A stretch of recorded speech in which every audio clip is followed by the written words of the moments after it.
Hey, everybody, I'm back. Yes, I'm back. I'm so excited to be back.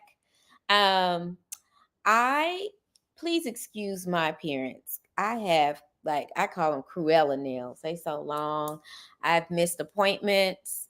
I've been ill. COVID is still alive. I just got COVID for the first time about 2.5 weeks ago, and I'm still trying to get over and get my new norm out here in these streets. But I'm Steph, the Educator. This is the Essential Pedagogy Podcast. And my goal here is to just give people an inside view of education. Those outsiders who are not a part of education get an inside view of education, and also build compassion among insiders in education of outsiders of education. Without further ado, though, I'm going to talk about some tips for teachers. I want to just kind of first talk about how oh my gosh, look at there. I've lost my screen. Honey. I want to talk about how this is serious business. Education is serious business. It's not always the safest career. It's not something that you can do mindlessly. As we know, there's been school shootings, there's been student attacks and things like that, especially in Texas. We've had one recent. There has been a shooting recently in Georgia, but I won't really get into that deeply today. But I just want to let you know that this is serious business, and it's important to have the special kind of people that's going to be a part of education in our future. My new passion is helping new educators have longevity in our career. And it's no secret that schools are underfunded. And we say that, with sometimes lightheartedly, but it is in dire straits. Most of public education is in deficit. Most of education are trying to find ways to generate income so that they can provide stellar education for the students that they service. And it's become more and more difficult because we are more and more stressed with numbers of people who need services and people who need public education. So with that being said, and also education has suffered from a huge exodus of professionals leaving the profession for one reason or another. A lot of people were close to retirement when COVID came about. And so they just saw this time to I'm gone, I'm going to retire, and that's it. There are people who have decided to just pursue other careers. I know people that I taught with 15, 20 years ago. They are choosing to pursue other careers. It's difficult work. And I just want to stress that it's very difficult work. It's very stressful work. It's not for the faint-hearted. Um, and it should not be for those who do not reflect on their own actions. But like I will say, in my profession, in a, the law area of law, the area of medicine, there's all kinds of people in those professions, good, bad, and ugly. We'll just say that. Okay. My passion here lately has been trying to figure out ways we can get good people to stay in our profession. Now, thank you so much.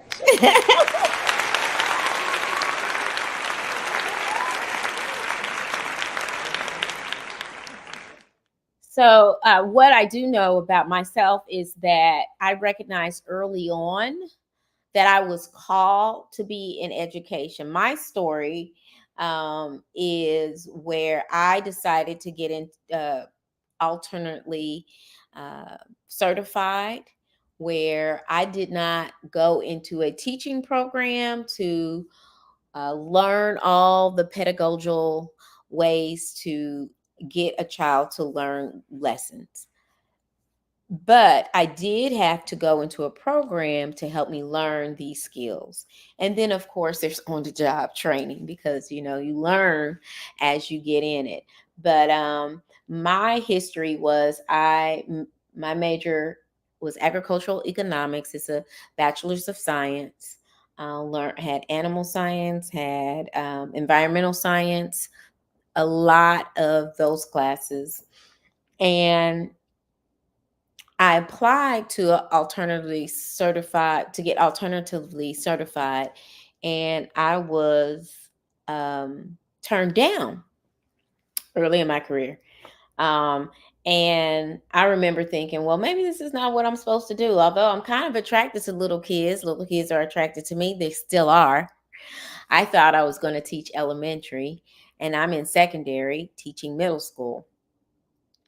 So my story went like I got, denied to get into this program. Um, Even though I feel like I had credentials, I had, of course, a degree. I had spent many hours substituting in the schools. So I signed up for a long-term sub assignment in Farmers Branch, and the principal approached me and said, "Hey, I wanted to see if you were interested in interviewing." And I was like, "Sure." And I'm thinking, I'll have opportunity tomorrow to dress up and interview for this lady. And I said, "Okay." I didn't say no. I didn't say, "Hey, I got I got declined to be in a program, so I don't know if I'm going to be able to do that." But I agreed to the interview, and she wanted to see me like after school. And I was like, "Oh, but I'm not, like, I wanted to put on my suit, right?" The a career I had previously was a a salesperson in telecom. So I sold key systems and ancillaries to PBXs for people to communicate in the offices. And they took a huge hit, especially key systems, when the mobile phone became more prevalent, things like that. And lot of different web solutions. Instead of having a conference phone, you could do, hey, web solutions.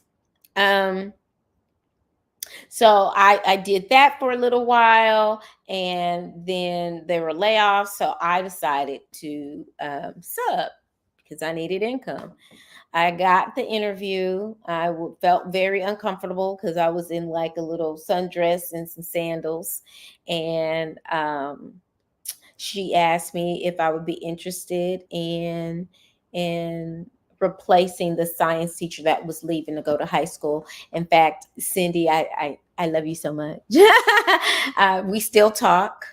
Um, so wanted to, I was interested in it. And so I said, okay, let me, let me do that. But I had to tell her that, hey, I don't know if I'm going to qualify. And she said, oh, don't worry about it. It'll be okay. By the time I got home, I was offered the position of eighth grade science teacher. And that was Farmers Branch. I lived in Carrollton, which was probably 6 to 8 miles away, maybe. Yeah, maybe about 7 miles away. So I was home, not, it was lickety split. It's the next city over. And so when I got home, my ex-husband was like, hey, they're on the phone. Do you want to like grab the phone? And I was like, hello. And HR offered me the position. I couldn't even hardly get out of the garage, get into the house from the garage before they were offering me the position. So earlier on, I knew that I was called to be a teacher because I was not qualified, but God will qualify the called. And I was called to be a teacher. And I've had longevity to prove it.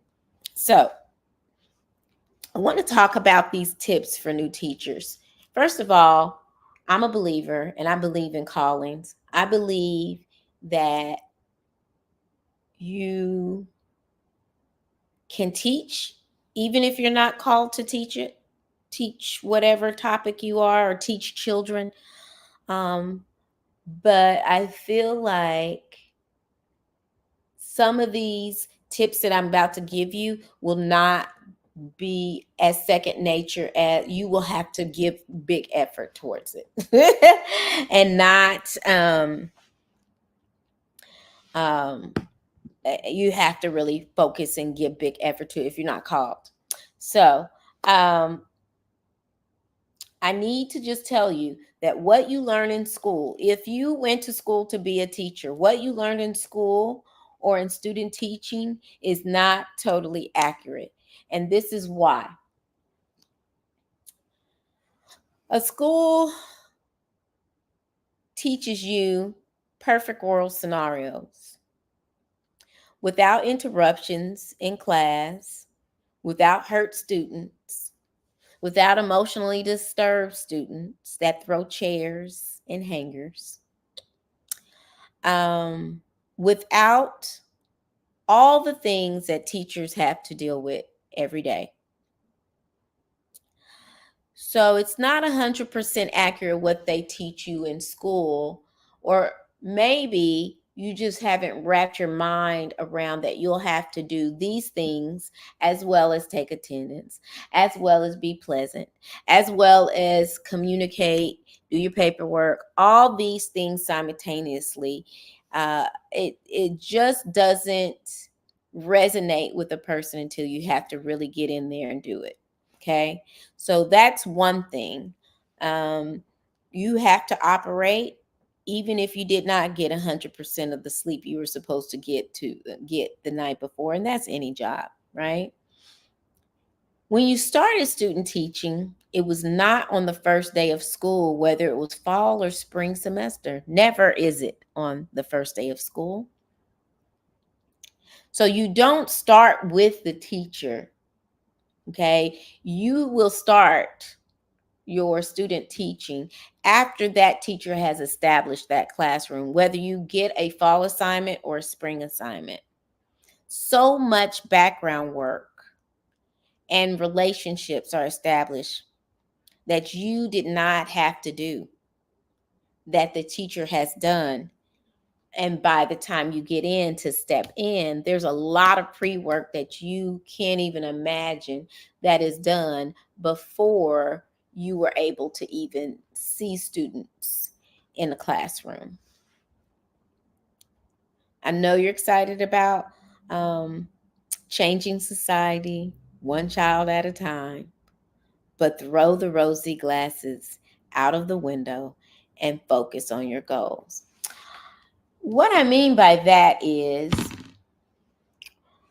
it takes a special person to want to do something that may impact someone positively. There are a lot of people who want to do that. I thought I would be a part of that, right? Like, yes, yes, yes. And I am. But it's not something that you see instantly, ever. You don't say, I'm making an impact on this child socially and emotionally and educationally. But a lot of people go into education because either they had a bad experience in education and they really want to change the face of education, or they had a great experience and they just want to impact people positively. And I get it. I get it. But take those rosy glasses off, because this job is not a job that is for people who want to be appreciated, want to be pat on their back about all the good things they're doing in our society, because you're not going to get it. And the fulfillment you get in this job is non-tangible. It is something that you will hold near and dear to your heart whenever you see it. It is not something on paper.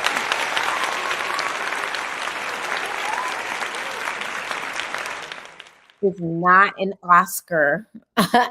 It's not a bonus. Most times it's not a bonus. There are times where you can get some incentives, but I wouldn't call those bonuses. Okay. Um, so take your rosy glasses off and have your reality. Either you want to educate people or you don't. You want to have a better society, educated society, or you don't.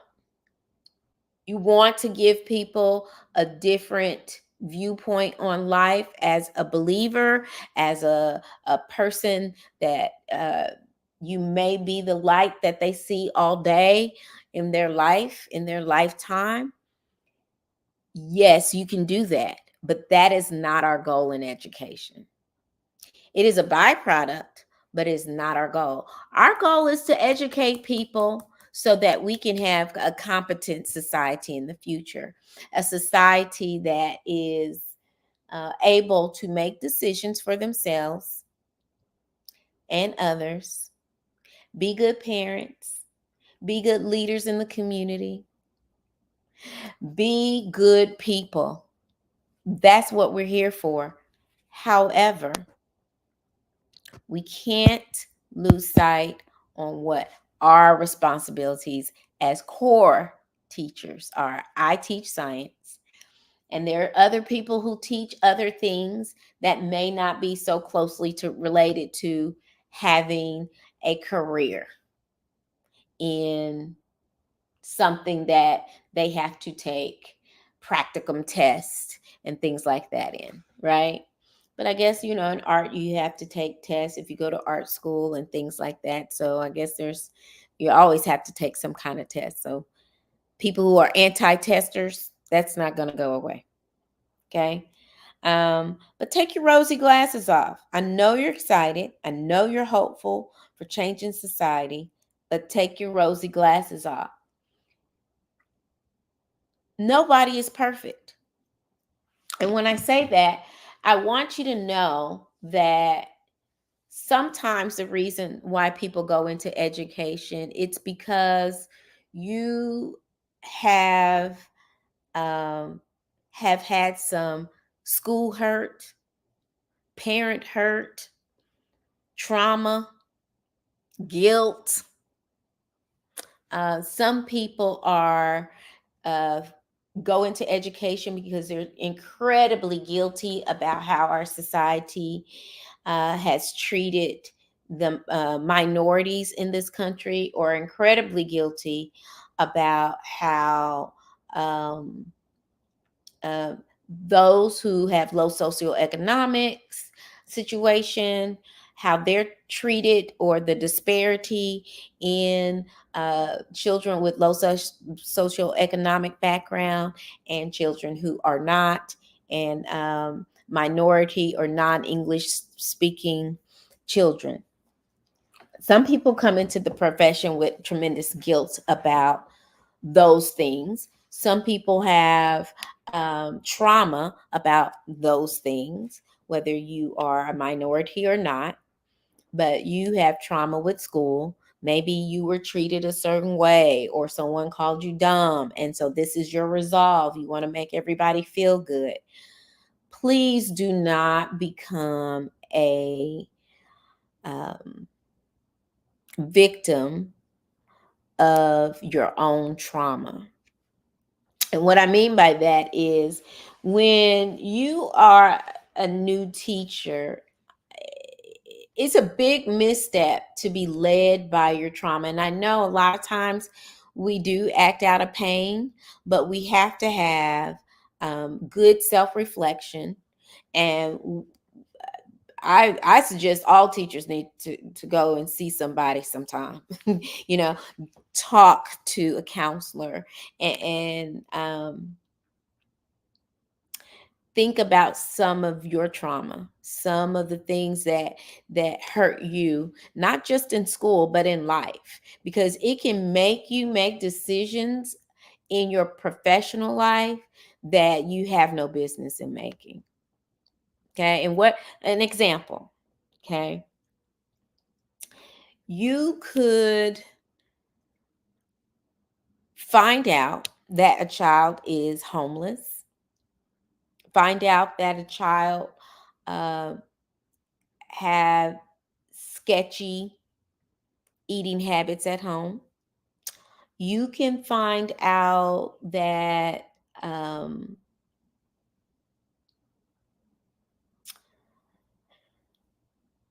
say for instance, okay, so when they have abusive background or some things going on abusively, you have an obligation to call and report these things to Child Protective Services.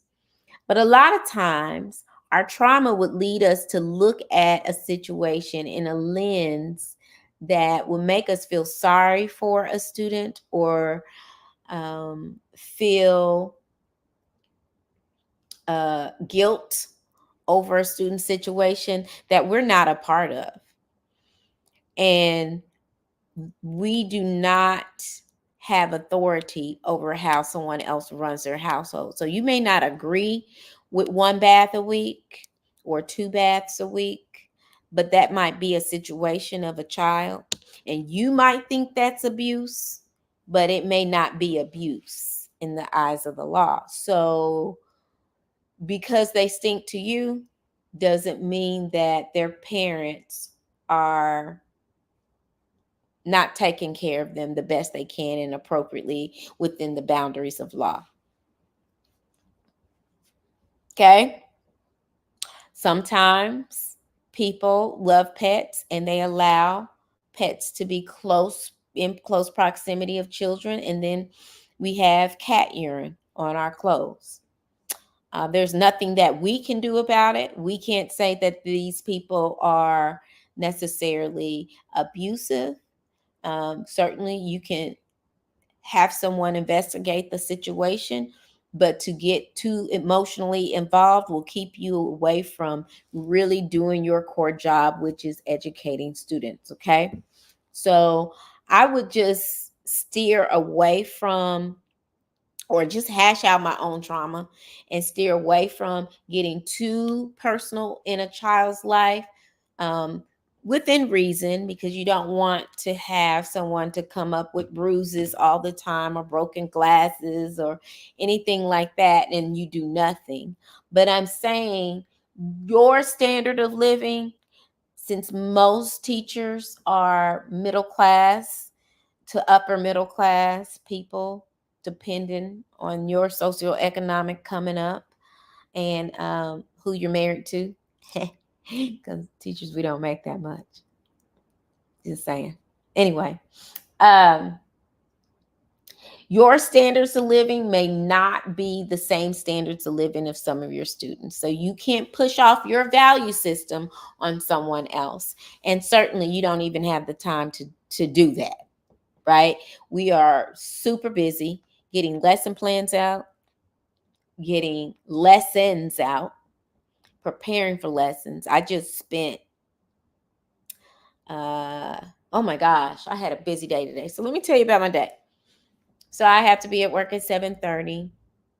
Got there a little before 7:30, put my food away, end up teaching a class, not end up, but that is my schedule, is to teach a class at 8 o'clock, 8:10, 8:10.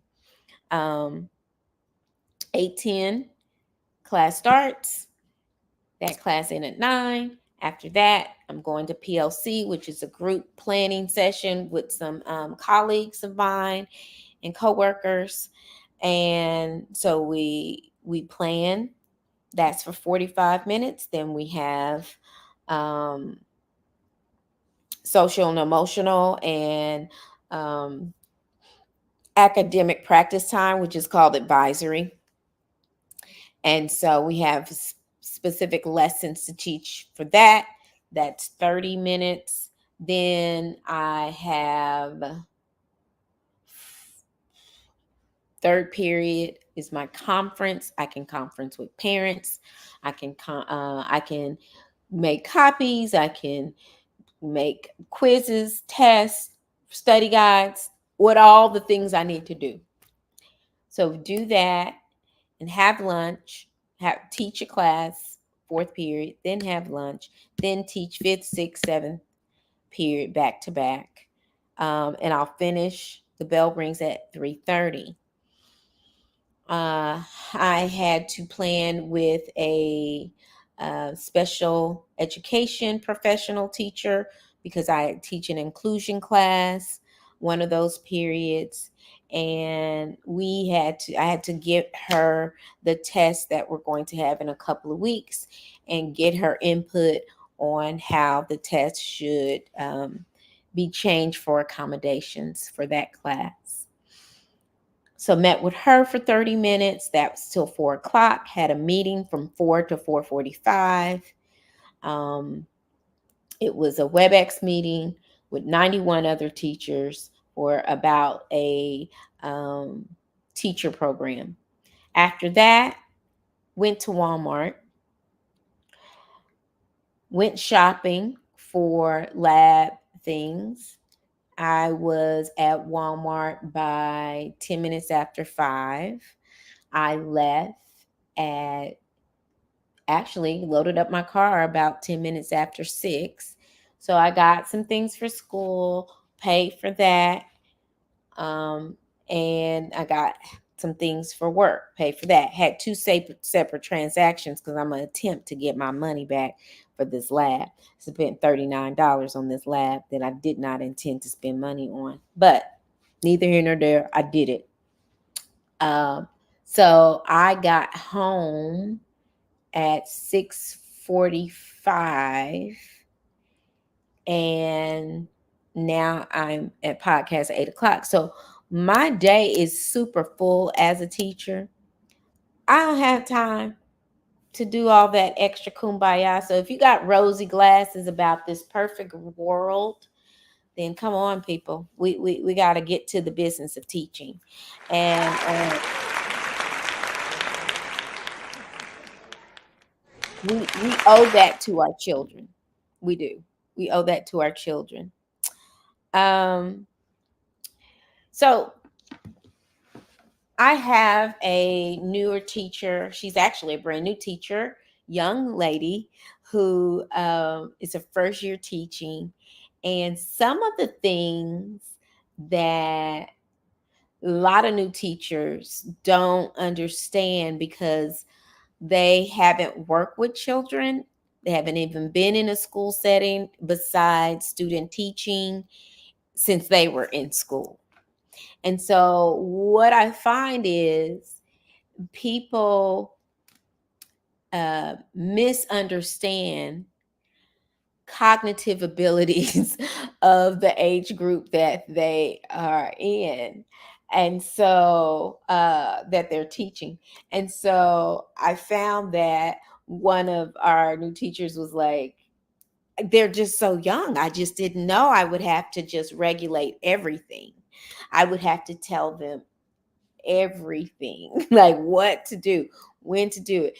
This is not an appropriate time to sharpen your pencil while I'm giving instruction and no one can hear me because you're sharpening this pencil loud, right? So, yeah, those are some of the things that a lot of teachers don't understand. Um, they have problems writing questions, quiz questions, test questions on the grade levels that's appropriate. Now we don't have to really worry about all that because we have a lot of AI assistants. Yay. And so we can say, write this in the seventh grade level or a fifth grade level if your kids are below grade level in reading. So that's something that people are taken aback with. And so they realize after a week or two in the classroom that takes so much more energy than they thought. Thinking through logistics and being very specific with instruction. Oh, I have a example. Okay, so the instruction I gave today was I gave sticky notes on the way into class. Right?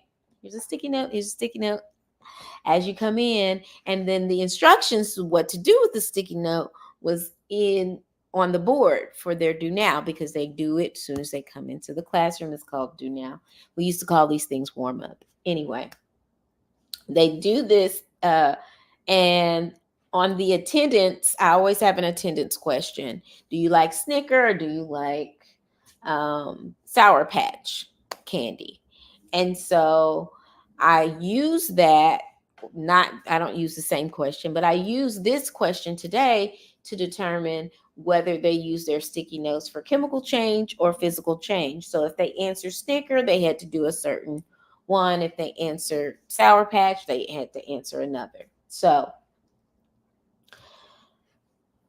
my board said, if you chose Sour Patch Kid, please write down an example of uh, a chemical change. And then it went on to say what you do for Snicker, right? I had a lot of kids only write about and be very perplexed about how can this Sour Patch candy go through a chemical change. So then you think that you got to be very detailed in your questions. You got to say, this does not have to be about the actual candy, but it can be any example, right? And then you have a lot of people that go, oh, so can it be about tearing paper? And I was like, any example. Now, I teach seventh grade. You would think that would be like third grade, but it's not. And I think a lot of people misjudge this and they start talking as if these people, these little people, are in college, and they're not. So that takes a little time in getting used to. Um, and you start to be hard on yourself when you see that, oh my gosh, it's not what I thought. I'm not being as effective as I wanted to. But like I tell my new teacher that I work with, we're working for longevity. It may not be perfect today, but we're learning from our experiences and we're going to get better over time. So, and you'll see that even if you do a lesson perfect, that doesn't mean that a child will change right then and there. It's over time that, you know, people develop. And so you can't expect that um, you get everything right and everything will be perfect when you first execute it. In fact, um, a teacher of mine was talking about our lab that we're going to do tomorrow, and she's like, I know that we're going to have to tweak this and by third period we're going to be perfect. But it may not be perfect first period. We might figure, oh, they didn't know to do this, so now I have to write a detailed instructions on this, right? So that's just how teaching is. It's just like medicine.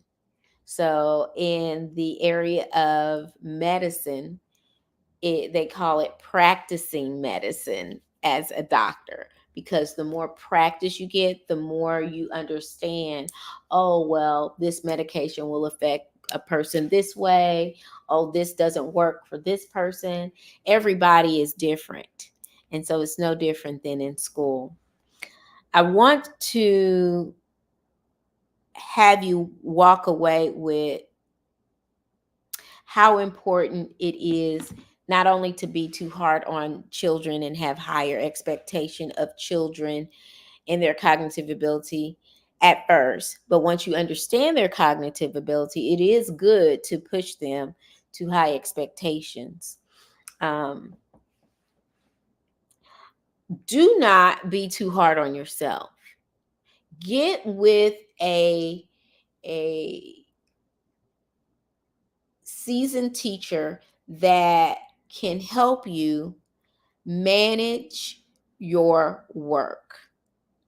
There is a teacher, and it may not be in your particular uh, uh, subject matter, but there is a teacher somewhere around that looks like they are just going home happy and coming into the school happy, and you're wondering, what have they eaten for lunch? What did they eat for dinner?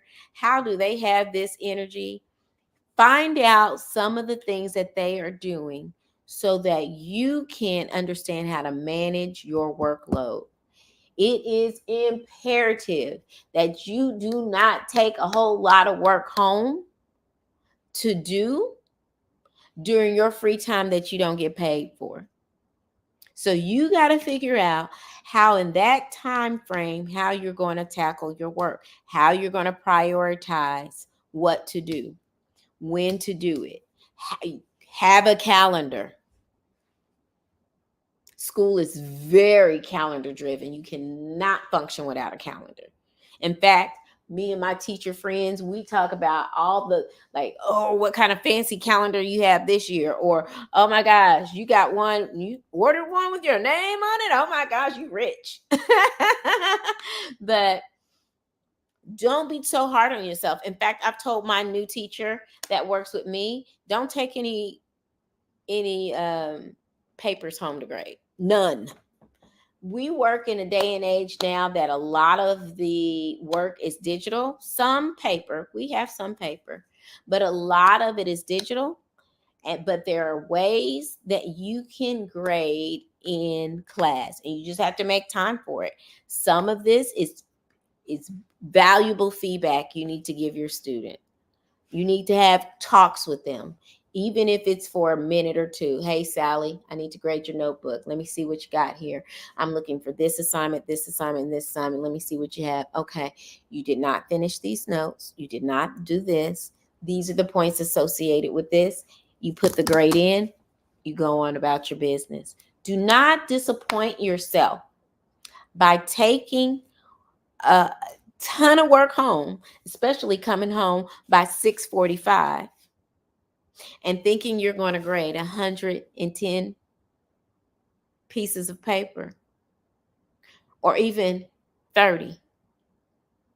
You're tired. You've already worked a lot, friend. You're going to figure out how you're going to get this work done at home. Be encouraged, because there are strategies out there for you to learn from. Now, listen, I have some books that I want you to pick up. And I'm very shocked that this new teacher we have, she's never heard of Harry Wong. But Harry Wong has a book called The First Days of School. And his philosophy is that Everything that you have a student do, you have them practice like it's second nature, to where they do it so much that even if you're not around, they're doing it automatically. And I know this works because consistency and practice works. Kids love structure, and they love to understand what's going to happen next, right? So, The First Days of School by Harry Wong. Another book I can recommend is Fred Jones, Tools for Teaching. He also had little CDs back in the day when we were doing a book study over Fred Jones. And the book had lots of illustrations. It talked about what a teacher that means business looked like. He had a philosophy of I do to show you, we do together, and then you do on your own. And those are great ways to keep discipline in the classroom. So it is a way to explain something, show them how to do it. I do, we do together. Hey, Sally, what do you think about that? What do you think the answer is? And then they do on their own. So that helps those that may be confused and would cause a ruckus in class from not understanding what's going on in class. Um, he also is a big proponent of proximity, being next to students that may disrupt. So you are not saying a word, but your proximity close to the student will get them to feel a little uncomfortable and wonder why you're standing there. So he's a big, that book, I'm telling you, changed my teaching life. um, so that book, also, I interviewed here on the show. Let's see. I'm gonna find his name, y'all. He was such a super guy. I met him online, and he has lots of little videos and things out. And so let's see, where is that? Okay, there we go. Let's see. He wrote a book that I just was so delighted over. What's his book about? Oh my gosh, looky there. His name is Daryl, I think it's Daryl Williams. I'll have to get back with you, but his book is really good, and I feel like he really needs to get back into doing a whole lot of holistic training. From that book, I interviewed him some months, like 4 months ago. It's on a show.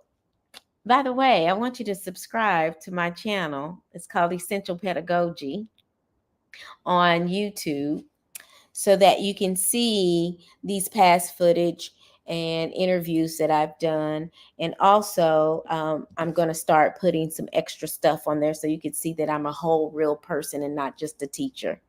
Ha ha. I'm going to start putting some extra stuff on there. So please, y'all, subscribe. Also,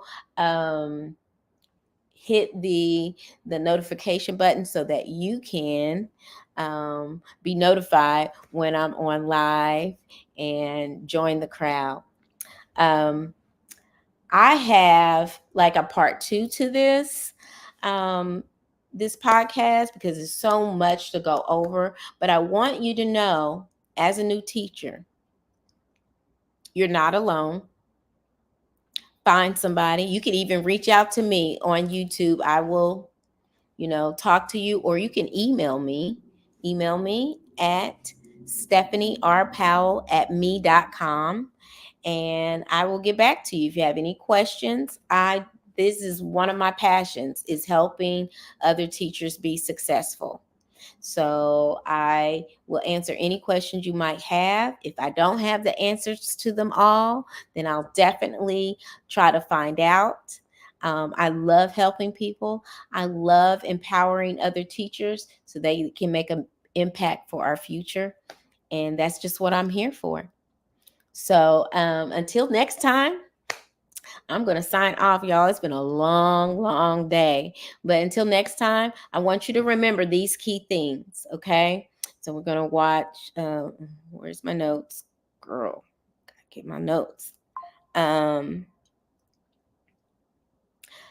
Take your rosy colored glasses off and get to the reality of teaching. Number 2, get help for your personal trauma because you don't want to bring that into the classroom. Number 3, do not cause more emotional uneasiness and anxiety by taking work home that you're going to sit in a corner and look at and then feel guilty about it the next day and never get it done. Find another teacher on your campus to be your mentor. They may just be very flattered that you approach them. So until next time, you guys, enjoy your life and know that there are people who care and want this society to thrive and not just survive. So until the next time, thank you for watching Essential Pedagogy.